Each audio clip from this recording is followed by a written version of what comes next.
Good morning guys. Ito ang isa ko pang stone collection. Ito guys ay isang coral stone. Ito 1.25%. Ang coral stone is an organic gemstone formed by the skeletons of corals polyps and is used in jewelry and ornament. Ito ang coral stone na ito. Napakakinis niya guys.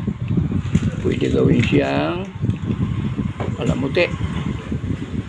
Pwede bato sa singsing, bato sa kwintas, at iba pa. Pwede gawing bracelet ang bato na ito. Napakikinis niya.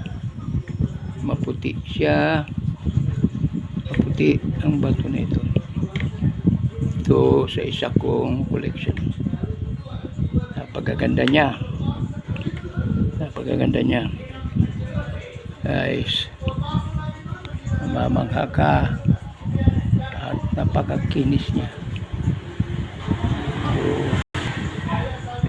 Number 2 kong stone collection.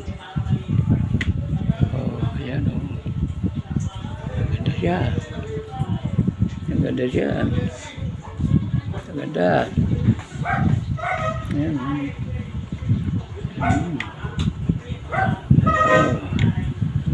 Isa siyang organic gemstone formed by the skeletons of coral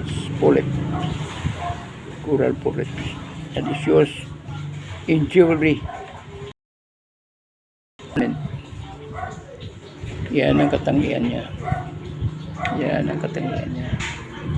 Ito naman para siyang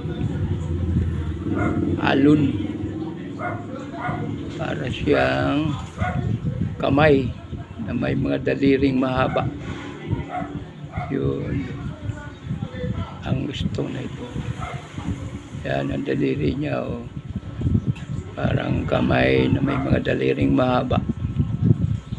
Yan ang katangian din ng stone na ito. Yan guys. So, okay. Number 2 kong collection. Yan, makinis, maganda, at maputi. Okay guys, hanggang dito na lang. Thank you.